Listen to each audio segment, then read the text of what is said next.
बिस्मिल्लाहिर्रहमानिर्रहीम।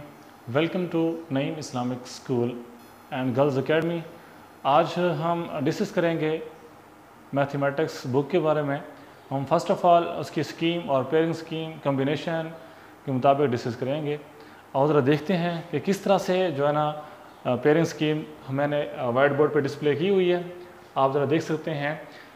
टोटल जो है ना इस बुक के अंदर 7 चैप्टर होंगे और 7 चैप्टर्स के नाम भी साथ साथ लिखे हुए हैं। Function and limits, differentiation, integration, introduction to analytical geometry, linear inequalities and linear programming, convex section and vectors.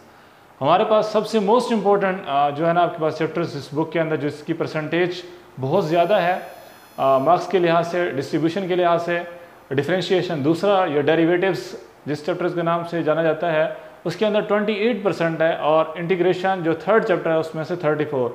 Most important chapter जो आपकी बुक के अंदर है वो 2 हैं। वैसे तो सारे आपके पास अपने लिहाज से बहुत सारे मार्क्स रखते हैं और उसकी परसेंटेजेस भी रखते हैं 100 मार्क्स कंप्लीट करने के लिए। हमारे पास पहला चैप्टर है वो है फंक्शंस एंड लिमिट्स, जिसकी वेटेज परसेंट है। उसकी टोटल परसेंट पेपर के अंदर 13% आएगा। उसमें 2 MCQs होंगे, 3 शॉर्ट क्वेश्चन होंगे, इसमें से 1 लॉन्ग क्वेश्चन इस पहला चैप्टर में से जो है ना बनेगा। और दूसरे चैप्टर में से 28 मार्क्स का या 28% पेपर आपके पास पेपर में आएगा इस चैप्टर में से, जिसमें से 4 MCQs होंगे, 9 शॉर्ट क्वेश्चन होंगे और उसमें से 1 लॉन्ग क्वेश्चन होगा। तो इंटीग्रेशन के अंदर अगर हम तीसरे चैप्टर में देखें डिस्कस करें तो उसमें से परसेंट के लिहाज से 34% पेपर में आपके पास ये पेपर हिस्सा रखता है। उसमें से 4 MCQs हैं, 10 शॉर्ट क्वेश्चन हैं, 2 लॉन्ग क्वेश्चन हैं। और इसी तरह से हम अगर 4th चैप्टर के बारे में डिस्कस करें तो उसमें से 17% पेपर जो है ना बनेगा, जिसमें से 4 MCQs होंगे और 4 शॉर्ट क्वेश्चन होंगे, 2 लॉन्ग क्वेश्चन जो है ना इसमें इन्वॉल्व हैं। और इसी तरह से अगर हम 5th चैप्टर के बारे में बात करें तो 10% पेपर इसमें पेपर में आएगा और उसमें से 1 MCQs होगा, 2 शॉर्ट क्वेश्चन होंगे, 1 लॉन्ग क्वेश्चन जो है ना आपके पास गिवन किया जाएगा। और नेक्स्ट है आपके पास छठा chapter convex section. Convex section के अंदर हमारे पास 20% पेपर जो है ना बनेगा। उसमें से 3 MCQs होंगे, 4 शॉर्ट क्वेश्चन और 2 लॉन्ग क्वेश्चन बनेंगे। और अगर 7th चैप्टर में डिस्कस करें हमारे पास टोटल इसका नाम है वेक्टर्स। वेक्टर्स के अंदर से 22% पेपर बनेगा, 2 जिसमें से MCQs होंगे, 5 शॉर्ट क्वेश्चन होंगे और 1 लॉन्ग क्वेश्चन जो है ना गिवन किया जाएगा। 2 MCQs 4 और इस तरह से टोटल अगर डिस्ट्रीब्यूशन देखें तो आपके पास 20 MCQs जाके बनेंगे। और इसी तरह से अगर हम शॉर्ट क्वेश्चन के अंदर देखें तो आपके पास अगर शॉर्ट क्वेश्चन भी टोटल कलेक्ट करें तो 37 बनेंगे। और 37 में से आपके पास जो अटैम्प्ट करने होंगे वो आपके पास अटैम्प्टेशन 25 की होगी। अटैम्प्टेशन 25 आपने अटैम्प्ट करने होंगे। इसी तरह से लॉन्ग क्वेश्चन जो A और B पार्ट के साथ गिवन किए जाएंगे वो टोटल होंगे 10 में से, क्योंकि लॉन्ग क्वेश्चन बनेंगे 5 में से हमने सेलेक्ट करने होंगे 3। उस 3 के अंदर जो आपके पास क्वेश्चन नंबर 5 से स्टार्ट होंगे उसमें से जो क्वेश्चन बनेंगे उसके हमेशा A और B पार्ट के लिहाज से होंगे। जो सिलेक्ट करना होगा A और B पार्ट दोनों हल करने होंगे टोटल। इसी तरह से परसेंटेज वाइज अगर हम कलेक्ट करें तो टोटल आपके पास 100% यानी कि 100 मार्क्स का पेपर बनेगा।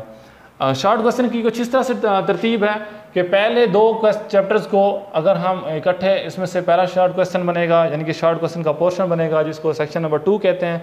सेक्शन नंबर 2 का क्वेश्चन नंबर 2 जो होगा वो आपके पास 1 और चैप्टर नंबर 2 इकट्ठे मिला के टोटल 12 आपके पास क्वेश्चन जो होंगे आपने 8 अटैम्प्ट करने होंगे। इसी तरह से क्वेश्चन नंबर 3 है। क्वेश्चन नंबर 3 में भी 3 और 5 चैप्टर नंबर 3 और चैप्टर नंबर 5 आपके पास इंक्लूड होंगे। इसमें से क्वेश्चन शॉर्ट क्वेश्चन का पोर्शन बनेगा। इसी तरह से आपके पास 4, 6 और 7 इन 3 चैप्टर में से आपके पास एक लास्ट जो सेक्शन बनेगा जिसमें से शॉर्ट क्वेश्चन का पोर्शन में से आपने अटैम्प्ट करने होंगे। और इसी तरह से लॉन्ग क्वेश्चन में अगर हम चलते हैं क्वेश्चन नंबर 5 के अंदर, क्वेश्चन नंबर 5 का A पार्ट चैप्टर नंबर 1 से आएगा और B पार्ट चैप्टर नंबर 2 से आएगा। इसी तरह से क्वेश्चन नंबर 6 में जाते हैं, चैप्टर नंबर 6 का क्वेश्चन नंबर 6 का A पार्ट जो है ना वो 3rd चैप्टर में से आएगा। जो 3rd चैप्टर एक्सरसाइज 3.1 से लेकर एक्सरसाइज 3.5 तक आपके पास ये शामिल होंगे। इसमें से एक A पार्ट बनेगा। इसी तरह से B पार्ट चैप्टर नंबर 4 से एक्सरसाइज 4.1 से लेकर एक्सरसाइज 4.3 तक। और इसी तरह से क्वेश्चन नंबर जो 7 है उसका ए पार्ट है 3.6, क्योंकि 3.1 से लेकर 3.5 तक पहले क्वेश्चन नंबर 6 में हो चुका है। क्वेश्चन नंबर 7 के अंदर 3.6 से लेकर एक्सरसाइज 3.8 तक, यहाँ से आपके पास एक लॉन्ग क्वेश्चन ए पार्ट इसमें से सिलेक्ट होगा। इसी तरह से बी पार्ट में अगर हम क्वेश्चन नंबर 7 की बात करें वो चैप्टर नंबर 5 में से, और उसकी टोटल 3 एक्सरसाइज है, उसमें से एक आपके पास लॉन्ग क्वेश्चन सेलेक्ट हो जिसका जो बी पार्ट है। इसी तरह से क्वेश्चन नंबर अगर हम 8 के बारे में बात करें तो उसके अंदर ए पार्ट है।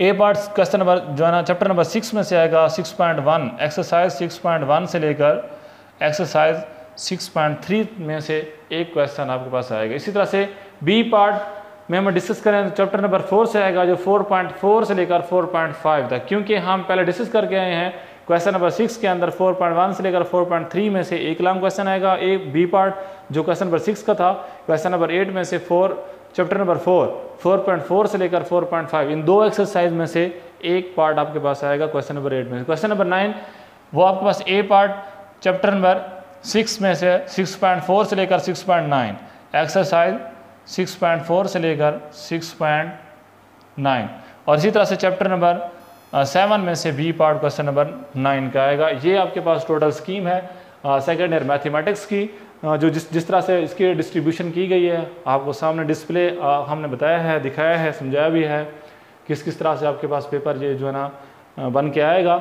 और किस तरह से आपके पास मार्क्स बनेंगे। जो टोटल पेपर के अंदर हम अगर बात करें डिस्कस करें तो आपके पास टोटल बनेंगे पेपर के क्वेश्चन मार्क्स बनेंगे 144 मार्क्स।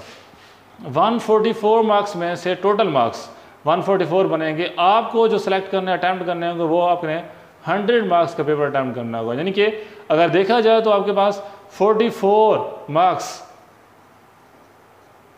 चॉइस के अंदर होंगे, आपने उसमें से 100, जैसे आपके पास एमसीक्यूज में यानी कि शॉर्ट क्वेश्चन में आप देख लें तो हर लिहाज से 3 है, आप उसमें से सेक्शन वाइज में देख लें तो 12 है, तो उसमें से आपने 8 करने होंगे। इसी तरह से जो बाकी बचेंगे तो वो उसके मार्क्स सारे इंक्लूड करके लॉन्ग क्वेश्चन के अंदर आपने 5 थे, 3 अटैम्प्ट किए हैं, तो बाकी के टोटल मिला के 144 मार्क्स बनेंगे, जिसमें से आपने 100 सेलेक्ट करने होंगे, यानी 100 का पेपर अटैम्प्ट करना होगा। इसी तरह से ये आपके पास पेयरिंग स्कीम थी। और नेक्स्ट चलते हैं हम बुक मैथमेटिक्स की जानिब। जो पहला चैप्टर है फंक्शन एंड लिमिट्स के बारे में हम डिस्कस करना चाह रहे हैं कि फ़ंक्शन के बारे में, फ़ंक्शन क्या है, फंक्शन किस तरह से डिस्क्राइब किया गया है, और उस तरह से आपके पास फंक्शन को डिनोट किस तरह से किया जाता है, फंक्शन है क्या। एक्चुअल में वर्ड फंक्शन जो है ना, ये फंक्शन के बारे में जो आपके पास डिस्कस किया गया वो जर्मन मैथमेटिशियन था जिसका नाम था लेबनीज, उसने आपके पास इसको ऑर्गेनाइज किया है। उसके बाद उसको डिस्क्राइब इस तरह से किया है कि फंक्शन ऐसे एक्चुअल में होता क्या है कि डिपेंडेंस ऑफ वन क्वांटिटी, एक क्वांटिटी जो है ना डिपेंड करती है दूसरी क्वांटिटी के ऊपर, अनदर क्वांटिटी के ऊपर, एक क्वांटिटी का इन्हसार दूसरी क्वांटिटी के ऊपर आपको डिपेंड करता है। फॉर एग्जांपल मिसाल के तौर पर एरिया ऑफ ए स्केयर का जो आपके पास एरिया है, हमारे पास ये मान लेते हैं कि आपके पास कोई स्केयर ऐसे बना हुआ है, स्केयर के मुताबिक depends on one of its sides, यानी कि एरिया, ये जो आपके पास स्केयर का एरिया है ये डिपेंड करता है इसकी साइड्स के ऊपर, यानी कि इसकी एक side by formula a is equal to x square, इसके अंदर a एरिया है, x जो है ना किसी साइड को ज़ाहिर कर रहा है और area depend on it's side. तो हम ये भी कह सकते हैं कि area depends on it's side, तो एक चीज़ दूसरी चीज़ के ऊपर डिपेंड कर रही है। तो फॉर एग्जाम्पल दूसरी मिसाल के अंदर हम देखते हैं volume of sphere depends upon its radius, तो रेडियस के ऊपर डिपेंड करती है। फार्मूला आपके सामने है, v for volume is equal to 4/3 pi r cube, जिसके अंदर r जो है ना रेडियस होगा, तो वॉल्यूम डिपेंड करता है रेडियस के ऊपर। ये जो चीज़ें आपके पास 4/3 है और पाई है, ये आपके पास कांस्टेंट टर्म्स हैं, इसका आपके पास इसके अंदर डिपेंडेंस नहीं है, डिपेंड जो करेगी वो सिर्फ रेडियस की। जिस तरह से आप रेडियस बढ़ाते जाओगे स्फीयर आपके पास बढ़ता जाएगा, उसका वॉल्यूम बढ़ता जाएगा। अगर आपके पास ये जिस तरह से ये स्फीयर मैंने छोटा सा स्मॉल सा बनाया हुआ है, अगर इससे थोड़ा सा और मज़ीद बढ़ाएंगे, देखिए आपके पास रेडियस के ऊपर डिपेंड करता है, जिस तरह रेडियस बढ़ाते जाओगे उसका वॉल्यूम भी बढ़ता जाएगा। इसी तरह से डेफिनेशन ऑफ फंक्शन, फंक्शन को डिस्क्राइब, इसकी डिफाइन जो है ना कुछ इस तरह से डिस्कस की गई है। A function is a rule, function एक ऐसा रूल है और correspondence to relating to sets, दो सेट्स के माबैन एक ऐसा रूल है जिसको हम फंक्शन कहते हैं। इन सच अ वे दैट, कुछ इस तरह से, each element of the first set, हर एक एलिमेंट, पहले सेट का हर एक element corresponds to one and only one element of the second set. तो हर एक एलिमेंट, पहले सेट का हर एक एलिमेंट रिलेटिंग करेगा, इमेज बनाएगा सेट बी के अंदर या सेट सेकेंड सेट के अंदर। मगर ऐसा होगा कि अगर आपके पास हर एक एलिमेंट, जैसे ये सेट ए है, इसमें ए बी सी मैंने एलिमेंट दिए हैं, ए जो है ना आपके पास वाई से बिलोंग करता है, बी जो है ना जी से बिलोंग करता है, जो सी जो है ना हमने वाई से बिलोंग करा दिया। इसी तरह से इसका हर एक एलिमेंट दूसरे हर एक एलिमेंट के साथ नहीं बनाएगा, मगर आपके पास इसमें रेपिटेशन, जैसे आपके पास ए जो है ना वाई के साथ है, ए जो है ना दोबारा एक्स के साथ नहीं बना सकता, क्योंकि ईच एलिमेंट डिफाइन के मुताबिक each element of first set corresponding to one and only one, सिर्फ एक के साथ आपके पास इमेज बनाएगा, सेकंड के साथ इमेज नहीं बना सकेगा। हाँ, इस तरह से हो सकता है जैसे आपके पास यहाँ डायग्राम के मुताबिक मैंने डिस्कस किया है, जो ए है वो आपके पास वाई के साथ भी करस्पॉन्डेंस पैदा कर रहा है, और सी जो है ना वाई के साथ करस्पॉन्डेंस पैदा कर रहा है। सेट बी के अंदर, मतलब सेकंड सेट के अंदर रेपिटेशन हो रही है, मगर सेट एक्स का यानी कि सेट ए का हर एलिमेंट दूसरे सेट वाई के साथ सिर्फ एक के साथ करस्पॉन्डेंस पैदा कर रहा है, मगर दो के साथ करस्पॉन्डेंस पैदा नहीं कर सकता। तो आज का हमारा टॉपिक कंप्लीट हुआ फंक्शन के बारे में। मज़ीद हमारे पास लिंक के साथ राब्ते में रहिएगा। आगे मज़ीद जो है ना हमने टॉपिक्स कल इंशाल्लाह फंक्शन के एग्जांपल्स और फंक्शन एक्सरसाइज 1.1 को डिस्कस करेंगे। Thank you.